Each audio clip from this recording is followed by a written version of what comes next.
My life in Cuba was all the time around music. We kind of came to the conclusion that US would probably be the wisest option because one of the best medical centers in the world, and really we are surrounded by just great people.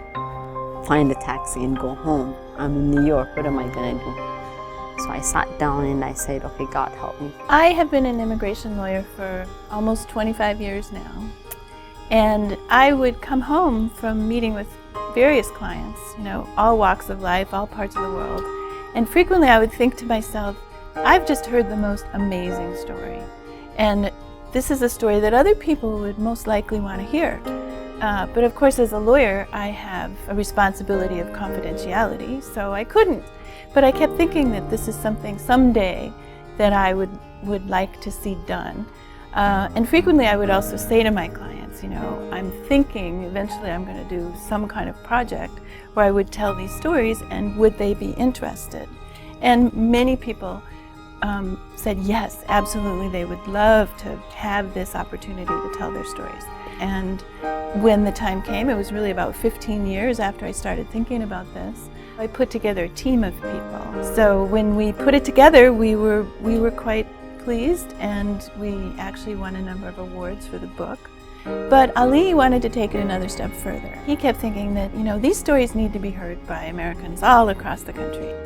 I can see this natural yearning by most non-immigrant community, people that have been born here, that they really do want to know more about you, but they just never know how to ask. We began our project in 2013. Our goal was to foster tolerance and establish a better understanding of the entire immigrant population through web-based storytelling. I think when this project came around, I was really interested from the beginning. I read some stories in the book, and I thought there's got to be a way we can get this message out. And I saw Green Card Voices as an opportunity to get it farther, and what better way than video? Since then, we've recorded 35 amazing stories of immigrants from all walks of life and all corners of the world. I was born in China, obviously, but I only lived in my native village for less than a year before we moved to the city of Canton. And finally, I think in December is when I obtained my social security number.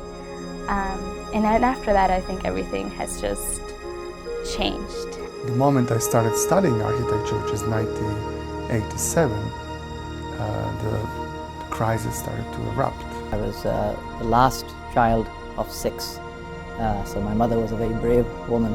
We couldn't tell anybody, so it was like this big secret that we were going to leave, and my parents were gathering up all this paperwork.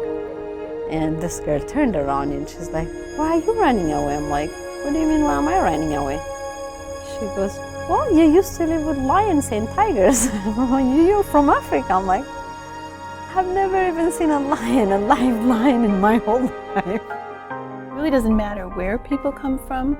Immigrants have this same sort of incredible spirit and drive and initiative, which is really why the United States has been such a successful country. These stories, spoken modestly and from the heart, are shared to challenge the commonly held stereotypes and convey that despite our funny accents, hard to pronounce names, and strange customs, we are here, working very hard and building our future in America, and want to contribute and become part of the fabric that makes America truly a land of opportunity. It's all about getting to know your neighbor, and it's all about getting to know the people that live in and around where you are, and your neighbor from afar. And I think there is a deeper understanding that can come from that sort of conversation. If you too believe these stories are of value, we urge you to show your support by making a tax-deductible contribution today.